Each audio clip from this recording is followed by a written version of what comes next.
Assalamualaikum warahmatullahi wabarakatuh. Banyak sekali pertanyaan jamaah, Ustadz kasih kami channel untuk kajian anak-anak muda. Di antara anak muda berasal dari Aceh, luar biasa, channelnya Maulizul Akbar Nak. Tonton, subscribe, like, share, komen. Assalamualaikum warahmatullahi wabarakatuh.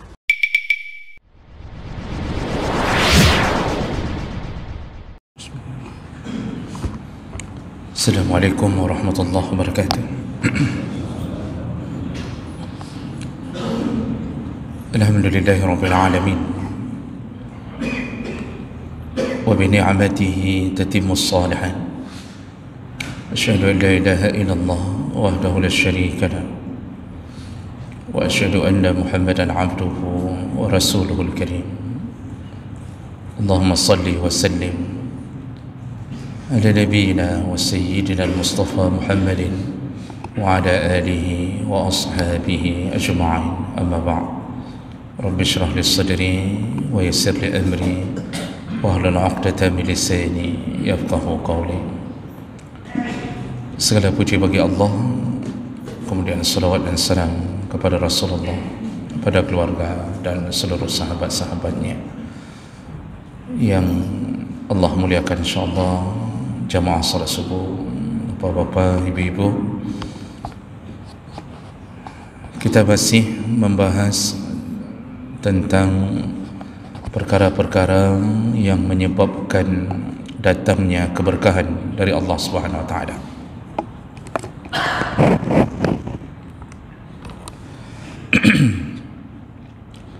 Di pertemuan yang lalu kita sudah membahas bahawa di antara penyebab datangnya keberkahan adalah bersyukur dengan apa yang Allah beri. Maka semakin besar rasa syukur kita, semakin besar keberkahan yang Allah kirimkan. Dan itu janji Allah, la in syakartum la azidannakum. Kalau engkau mensyukuri nikmat, maka semakin besar tambahan dari Allah Subhanahu wa taala. Nah, tambahan itu yang dimaksud adalah barakahnya. Sekali lagi, barakah itu yang menyebabkan kita selalu merasa cukup. Barakah itu yang menyebabkan kita bisa melanjutkan kebaikan. Jadi kaya bukan barakah kalau tidak membawa kebaikan. Sehat bukan barakah kalau sehatnya tidak menyebabkan dia mampu berbuat baik. Jadi yang ditambahi oleh Allah barakahnya. Baik, kita lanjutkan berikutnya. Perkara berikutnya yang menyebabkan keberkahan dari Allah, yaitu apabila seseorang mencari rezeki hanya dari yang halal saja. Penyebab ketiga yang menyebabkan Allah menurunkan keberkahannya, apabila seseorang mencari rezeki hanya dari yang halal saja. Dan ini telah diperintahkan oleh Nabi sallallahu alaihi wasallam. Jadi Rasulullah sallallahu alaihi wasallam berkata, la yamuta nafsun, tidak akan meninggal seorang hamba hatta yastawfi rizquh, sampai rezekinya disempurnakan oleh Allah. Jadi kita sudah sering dengar bahawa rezeki itu adalah sebuah ketetapan Allah, dan dia bentuknya kuota, artinya sudah ada budgetnya pada diri seorang hamba. Ketika dia ditiupkan nyawa, maka salah satu yang ditetapkan Allah adalah rezeki dan ajal. Jadi selalu berdampingan antara ajal dan rezeki. Kalau seorang hamba belum menghabiskan rezekinya, maka tidak akan menemui ajalnya. Itu yang perlu kita tetapkan di dalam hati kita. Apabila seorang hamba belum menghabiskan rezekinya, maka dia tidak akan meninggal dunia. Dan apabila seseorang belum meninggal dunia, maka menunjukkan dia belum menghabiskan rezekinya. Jadi rezeki itu sesuatu yang telah ditetapkan Allah. Allah Subhanahu wa taala menyebutkan dalam surat Hud, "Wa ma min dabbatin illa Allah wa ma min dabbatin illa Allah rizquha wa ya'lamu mustaqarraha illa 'ala Allah rizquha wa ya'lamu mustaqarraha wa mustawda'aha kullum fi kitabim mubin."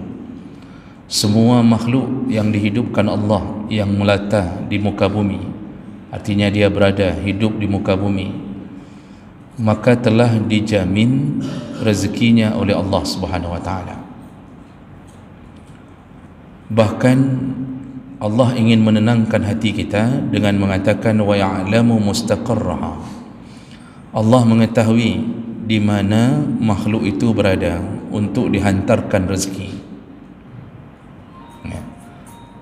Jadi Allah tahu seandainya seekor nyamuk berada di tengah hutan, maka Allah akan hantarkan rezeki untuknya. Allah akan menghantarkan rezeki seekor cacing yang mungkin hidup di bawah tanah. Allah akan hantarkan rezeki ulat yang hidup di tengah-tengah batang kayu. Jadi Allah tahu semua makhluk yang diciptakannya dan Allah hantarkan. Itu maksud wa ya'lamu mustaqarraha. Dan yang lebih dahsyat lagi ketika Allah mengatakan wa mustawda'aha. Selain Allah tahu tempat mereka, Allah juga sudah menyimpan rezeki itu dalam mustawda', dalam gudang. Jadi jangan mengira kita tidak cukup rezeki karena kehabisan stok dalam gudang. Tidak.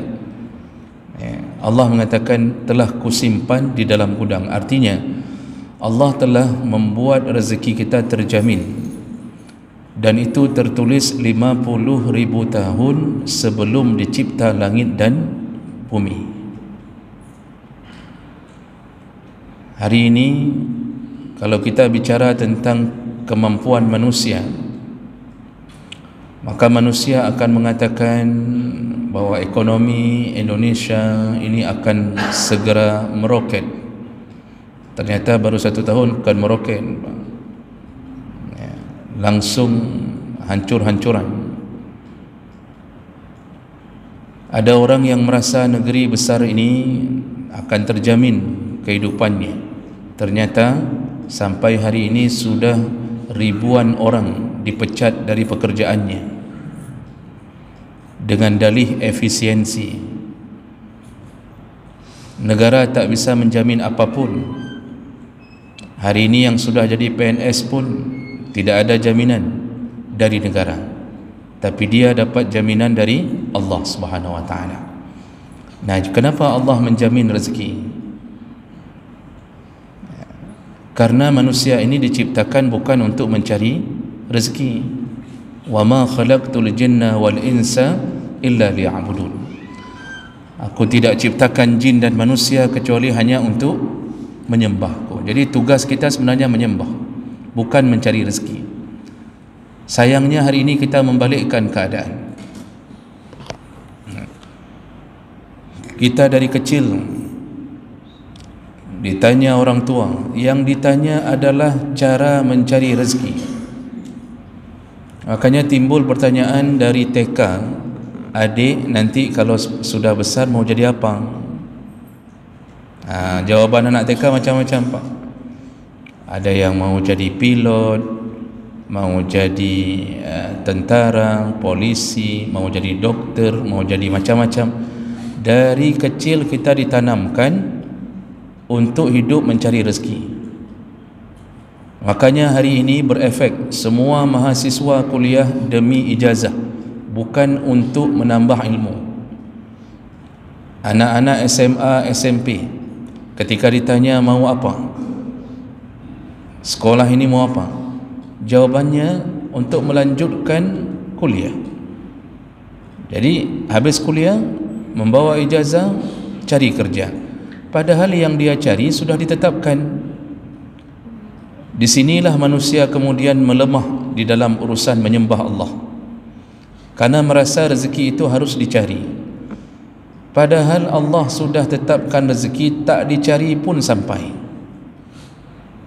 tidak dicari pun sampai. Seandainya kita wira swasta, bukan PNS yang punya gaji per bulan, lalu kemudian tiba-tiba kita sakit, tidak buka warung sampai sebulan, apakah rezeki kita berhenti? Warungnya yang terhenti, rezekinya tak terhenti, tetap bisa makan. Buktinya kita masuk rumah sakit, ternyata di rumah sakit pun dikasih makan.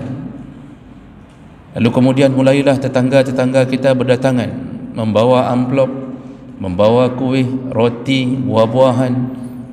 Tak berhenti rezeki kita. Jadi hari ini yang membuat kita sibuk, kita stres, depresi, gara-gara kita tidak yakin kepada Allah bahawa rezeki kita telah ditetapkan. Maka hidup kita dari kecil sampai besar disibukkan siang malam mencari rezeki. Dan apa yang terjadi? Kita lalaikan untuk menyembah Allah. Azan berkumandang, toko tak berani tutup. Azan berkumandang, tidak berani tutup toko, tidak berani tutup warung. Kenapa? Takut kehilangan pelanggan. Hari Jumaat azan kedua sudah berbunyi. Di dalam hukum Islam haram hukumnya melakukan jual beli, tetap dia melanjutkan jual beli. Bisa jual beli barang, bisa jual beli jasa. Makanya Allah marah kepada mereka yang datang setelah khatib berada di atas mimbar. Allah perintahkan kepada malaikat, jangan catat lagi pahala aja. Inilah kelemahan kita hari ini. Dulu dengan iman yang sangat bagus, iman yang sangat penuh, para sahabat itu begitu yakin dengan kehidupan yang telah ditetapkan oleh Allah. Mereka tidak menghabiskan waktu untuk mencari rezeki. Itu hanya sekedar menjemput selingan saja.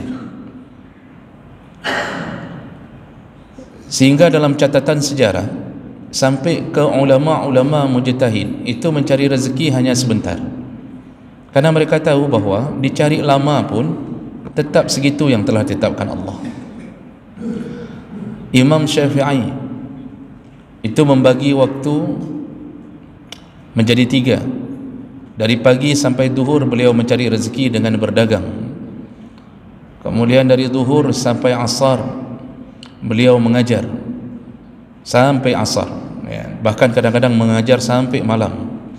Nah, dari waktu jam-jam malam, jam 10, jam 9 sampai subuh, beliau siapkan waktu hanya untuk Allah. Beliau melakukan qiyamul lail, beliau mengulang pelajarannya. Ternyata hidupnya aman, barakah. Jadi inilah yang membuat kita hari ini kehilangan kasih sayang Allah, karena kita sudah tak yakin lagi ke Allah tentang jaminan rezeki itu. Saya lihat di dunia kampus, ketika datang waktu salat, sebahagian mahasiswa tak salat, tapi kalau menuju ke kuliah, Masya Allah, rajinnya masuk kuliah, masuk ke lokal, itu takut sekali kalau terlambat, tapi tidak mendatangi panggilan Allah mereka tak takut.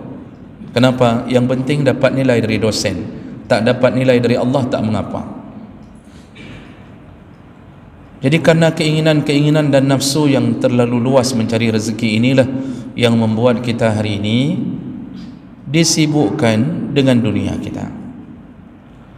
Dan yang lebih parah lagi, kata Nabi, nanti di akhir zaman la ya'tiyanna 'alan nasi zamanun, akan datang suatu masa, kata Nabi, la yubalil mar'u, seseorang sudah tidak peduli lagi, min aina akhaza atau bima kasaba, manusia tak peduli lagi dari mana dia bisa mendapatkan rezeki, amil halal amil haram, mau rezeki halal mau rezeki haram, disikatnya semua, yang penting ada kerja, yang penting makan, sumbernya tak penting.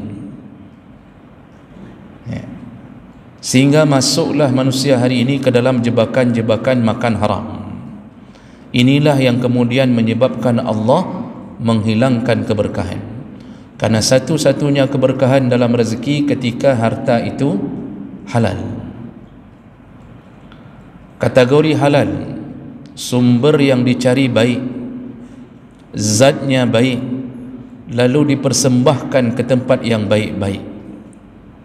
Makanya kan ada hadis, apabila seseorang bersedekah dengan harta yang halal, kata Rasulullah, ada seseorang yang kalau seseorang bersedekah dengan harta yang halal, ya, jadi dia tidak menggunakan harta haram, lalu kemudian Allah akan mengambil harta tersebut, sedekah tersebut dengan tangan kanannya, begitu bunyi hadis, ya, diambil dengan tangan kanannya.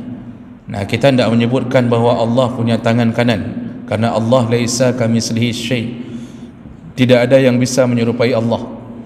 Tetapi yang dimaksud dalam hadis itu bahawa saking mulianya harta halal sampai Allah menerima dengan tangan kanan. Jadi penghargaan Allah, penghormatan Allah. Lalu apa yang Allah buat dengan harta yang halal yang kita berikan untuk Allah, walaupun cuma RM1,000 di dalam celeng? Apa yang Allah lakukan? Allah akan menyimpan harta tersebut di akhirat, bukan hanya disimpan tapi dipelihara, disuburkan seperti kalian memelihara anak unta menjadi bapa unta. Jadi harta kita yang halal itu dipelihara Allah. Nanti ketika bertemu dengan harta kita di akhirat, harta itu tidak lagi berjumlah sebutir kurma, harta itu tidak lagi berjumlah RM1,000, tapi sudah menjadi bukit kurma, kata Nabi. Dari satu kurma berubah jadi bukit kurma, dari RM1,000 berubah menjadi bukit-bukit yang penuh dengan uang. Itulah harta yang dipelihara oleh Allah. Jadi Allah suburkan itu kalau dari harta halal. Berkah di dunia, berkah di akhirat. Makanya orang kalau hidup dengan harta halal, walaupun gajinya RM1,5 juta, punya anak, punya isteri, tapi cukup. Allah kirimkan kebahagiaan. Allah bisa buat barakah itu ditambahi sehat,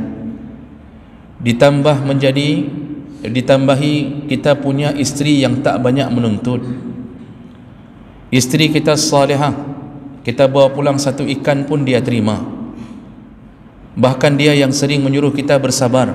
Tak apa-apa bang, sabar, tak ada masalah, kita hidup begini.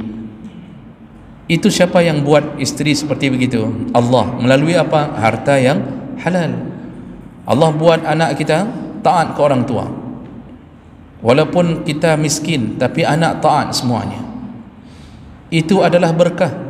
Karena orang kaya hari ini dipusingkan oleh anaknya yang durhaka.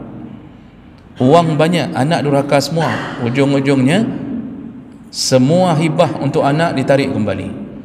Kemudian anak dituntut untuk diadili, dilaporkan ke KPK. Nah, itu hati-hati keadaan begitu. Ya, kenapa sampai begitu urusannya? Kita rezeki kita triliun harta, tapi disibukkan dengan kedurhakaan anak dan isteri. Itu hati-hati kalau Allah sudah cabut keberkahan. Rumah besar, uang banyak, gaji tak pernah tertahan, tapi hidup tak bahagia. Apa gunanya uang banyak kalau sudah tak bahagia? Lihat gaya orang-orang yang hidupnya sekedar saja, tapi Masya Allah, dengan satu motor dia bisa hidup bahagia kemanapun sampai. Orang kaya bisa sampai kemanapun, dia pun bisa sampai. Orang kaya menuju ke Gunung Salak, orang kaya menuju ke tempat wisata dengan mobilnya, yang miskin pun sampai. bahkan lebih bahagia mereka. Ini keberkahan, maka Allah pelihara. Lalu orangnya, kalau Allah berikan keberkahan melalui harta yang halal, semangat ibadahnya tak luntur. Jadi subuh pun mampu datang ke masjid. Ini insya-Allah ni kita termasuk orang-orang yang mudah-mudahan Allah tetapkan keberkahannya. Jadi mudah, kok mudah. Tetangga kita tak bisa bangun, Pak. Sudah azan zuhur belum bangun juga. Dari azan subuh sampai azan zuhur belum bangun. Kita dari sebelum azan sudah bangun. Salat tahajud, salat subuh, pulang bahagia, ngopi, nanti kemudian siap-siap salat duha. Nah, ini keberkahan. Dari mana bermula keberkahan? Dari harta yang halal. Tetapi kalau seandainya hidup dari harta yang haram, ini bermula petaka yang akan diberikan oleh Allah. Ini petaka, ini musibah. Cuba lihat sekeliling kita. Ketika dia mulai bermuamalah dengan yang haram, maka satu persatu Allah cabut rezekinya. Kadang-kadang Allah buat dia merasa hebat dengan satu usaha, lalu terfikir untuk membuka cabang. Ada 10 cabang di Aceh saja, ternyata satu demi satu Allah Subhanahu Wa Taala matikan, sampai yang pusatnya pun mati. Hutang tak terbayar, dikejar sana dikejar sini, hancur hidup, isteri minta cerai, anak-anak pun tak terurus dengan baik.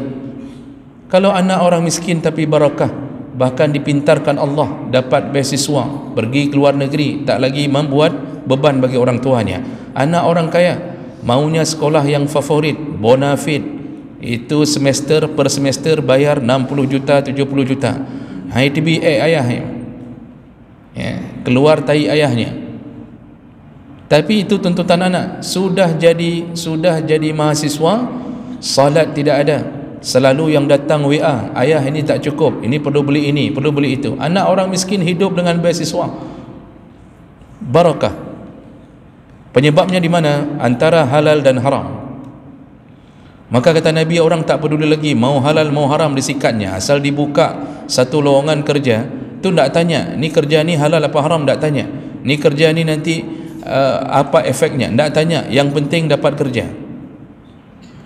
Mulailah hidupnya dihabisi oleh Allah sedikit-sedikit, karena cara menghancurkan Allah itu lebih dahsyat daripada manusia menghancurkan yang lain.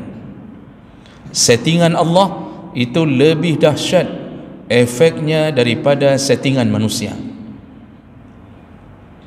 Makanya hati-hati dengan pekerjaan yang haram. Jemaah melakukan Allah, makan haram itu ada beberapa kategori. Yang pertama, kategorinya makan zatnya. Jadi sering memakan zatnya, minum khamar, makan babi, makan anjing, sesuatu yang haram. Nah, itu menyebabkan Allah cabut keberkahan. Atau yang kedua, memakan haram dengan cara menyakiti manusia, mengambil harta manusia, mencuri, merampok, begal. Jadi tidak ada pencuri yang hidup bahagia. Para koruptor walaupun bebas di dalam pengadilan, karena di pengadilan mungkin ada ordal, ada orang dalam yang bisa membebaskan dia, tapi dia tetap hidup dalam kesengsaraan. Tidak ada pencuri yang setelah mencuri kemudian bahagia. Tidak ada perampok yang setelah merampok kemudian membagi hasilnya kemudian hidup langsung bahagia. Tidak ada. Besok dia akan merampok lagi, karena uang yang kemarin yang dia rampok sudah habis. Akhirnya tertangkap, ditembak, mati, dipukuli, dikeroyok. Lihatlah kiri kanan, siapa yang menyusahkan hidup manusia, Allah susahkan hidupnya. Saya sering memberi contoh. Kadang-kadang kita menyelesaikan urusan dengan manusia, kita berani-beraninya menyusahkan orang yang tidak berhak untuk disusahkan. Kita sudah dapat gaji untuk melakukan pelayanan terhadap manusia, digaji oleh pemerintah, tetapi setiap kali melayani kita minta uang tambahan dengan bahasa uang rokok, uang kopi. Kita ditugaskan untuk melakukan sesuatu, gajinya besar, bahkan jaksa, hakim itu gajinya besar, tapi demi mendapatkan tambahan diolahnya kasus, dibuat kasus itu menjadi besar tanpa selayaknya terjadi, yang tujuannya ada uang tambahan. Itu kalau model-model begitu, nampaknya uang banyak, tapi Allah cabut keberkahan hidupnya. Jadi jangan susahkan manusia, jangan zalimi manusia. Ada model yang ketiga, makan haram. Dia tidak terkesan menzalimi manusia langsung, tetapi dia makan haram melalui jalan-jalan yang tidak dibenarkan oleh syariat. Contoh, makan riba atau bermuamalah dengan riba. Ini sudah ada jaminan Allah dalam Al-Quran. Apa kata Allah? Yamhaqullahu riba wa yurbis sadaqat. Allah hancurkan pemakan riba. Allah hancurkan. Yamhaq. Yamhaq itu apa? Sehabis-habisnya hancur. Wa yurbi as-sadaqat. Sebaliknya, orang yang sering bersedekah Allah pelihara, Allah suburkan hartanya. Jadi Allah buat perbandingan, yang pemakan riba, yang suka memakan sesuatu yang melanggar syariat dengan cara riba, maka Allah hancurkan hidupnya. Sedangkan orang yang bersedekah, Allah suburkan hidupnya, Allah suburkan hartanya. Ini dua perbandingan. Riba hari ini, Pak, itu berpindah dari satu pintu ke pintu yang lain. Susah untuk membasmi, kecuali pimpinan pusat, orang-orang yang takut dengan Allah. Kalau presiden tak takut dengan Allah, jangan harap negara ini akan dibuat untuk menjadi negara yang takut dengan Allah. Kita pun rakyat memilih presiden bukan kerana takut ke Allah, tapi kerana kepentingan pribadi-pribadi. Akibatnya muncullah para pemimpin yang tak peduli dengan agama. Hasilnya negara dicabut keberkahannya. Bayangkan Brunei Darussalam, negeri kecil, bahkan penduduknya itu lebih besar jumlah penduduk Aceh daripada Brunei. Negeri kecil itu mereka tanamkan syariat. Jadi saya baca, saya lihat, diharamkan khamar, tidak boleh ada pungli, tidak ada pungutan pajak, tidak boleh ada kezaliman. Apa yang terjadi, Pak? Bahagia, rajanya bahagia, sejahtera, rakyatnya Masya Allah. Satu rumah, satu orang, satu mobil, dan semua mobil tak perlu garasi, letakkan di jalan, tak ada yang curi. Allah kalau ingin berkahi satu negeri, itu berawal dari cara mencari rezeki yang halal atau haram. Kalau pemimpin yang akan membuat sebuah aturan tak boleh makan haram, insya Allah negeri ini akan kembali menjadi negeri yang bahagia. Cuma apa boleh kita katakan, tak bisa kita buat apa-apa, karena settingan kita settingan haram semua. Hari ini orang makan riba dan merasa sudah biasa makan riba. Salah satu praktek yang paling sering meminjamkan, ini riba nasiah, meminjamkan uang lalu meminta dikembalikan dengan jumlah yang melebihi daripada pinjaman.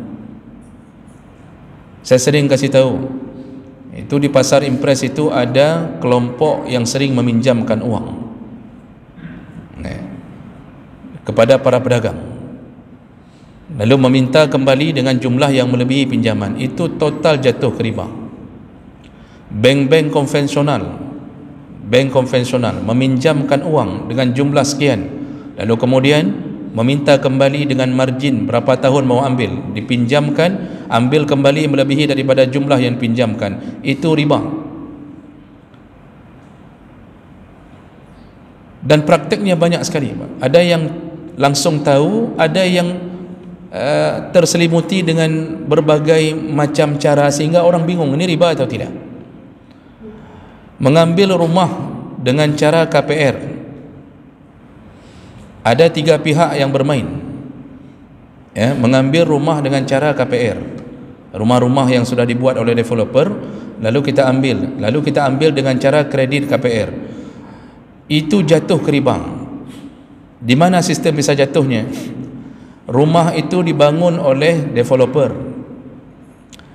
baru dibangun, kemudian kita yang berminat mengambil rumah itu disuruh bayar DP. Jadi kalau harga rumah 150 juta, kita disuruh bayar DP untuk mendapatkan rumah itu 20 juta. Habis bayar DP boleh ambil rumah, boleh langsung tinggal, padahal baru bayar 20 juta. Pertanyaannya, kenapa developer berani memberikan hal seperti itu? Tidak ada lain, ada pihak ketiga yang melunasi rumah itu duluan. Siapa dia? Kita tahu Pak, macam-macam ya. Ada bank-bank macam-macam, ada pihak-pihak ketiga yang pengkreditan itu ya, walaupun ditulis nama syariah, mereka bermain. Jadi mereka akan tanya, berapa lagi ni mereka yang perlu dilunasi. Jadi kita baru bayar 20 juta, berarti 130 juta itu dilunasi oleh pihak ketiga. Lalu kita nasabah yang mengambil rumah itu tidak ada lagi urusan dengan developer, urusan kita kepada orang yang telah meminjamkan uang ke kita 130 juta. Jadi bahasanya sederhananya begini, pihak ketiga akan mengatakan, kamu boleh ambil rumah itu, kami lunasi duluan. Jadi dipinjamkan ke kita 130 juta. Waktu bayar, apakah bayarnya masih 130 juta?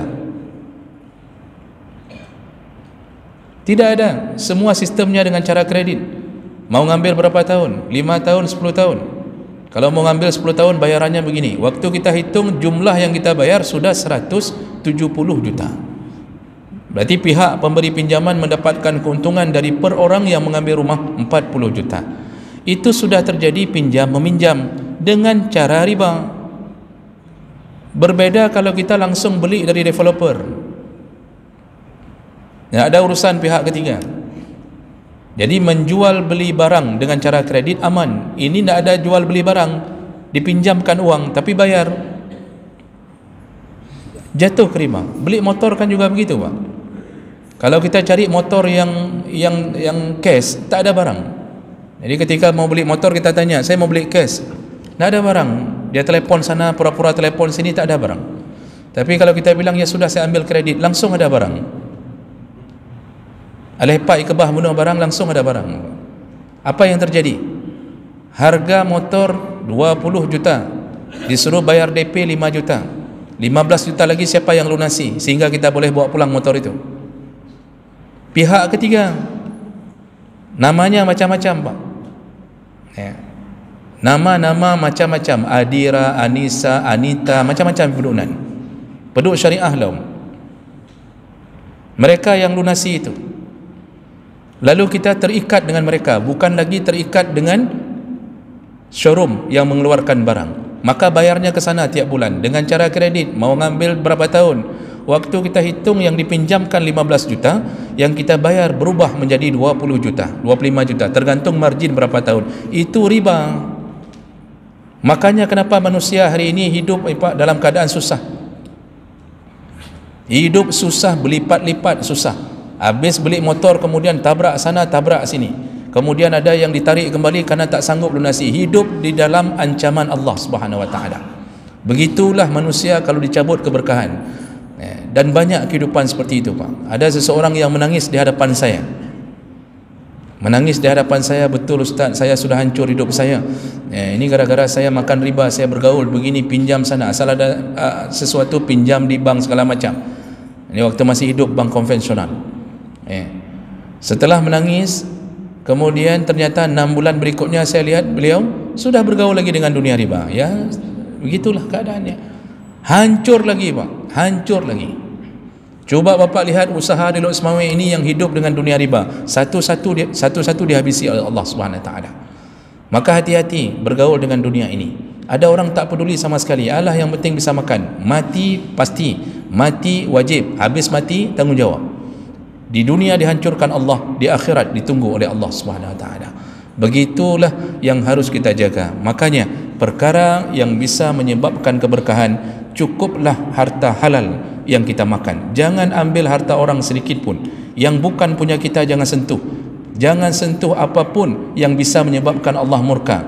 bahkan satu pohon mangga yang buahnya telah menjorok ke rumah kita, buahnya telah jatuh ke rumah kita, jangan ambil kecuali meminta izin dari pemiliknya. Sampai segitu hidup kita harus kita jaga. Ini yang patut kita renungkan agar kita tak melanjutkan hidup dengan harta yang haram. Mudah-mudahan Allah jaga kita. Allah Subhanahu wa ta'ala akan mengumpulkan kita kembali di dalam surganya insya-Allah. Amin ya rabbal alamin. Subhanakallahumma bihamdik asyhadu an la ilaha illa anta astaghfiruka wa atubu ilaik. Wassalamu alaikum warahmatullahi wabarakatuh.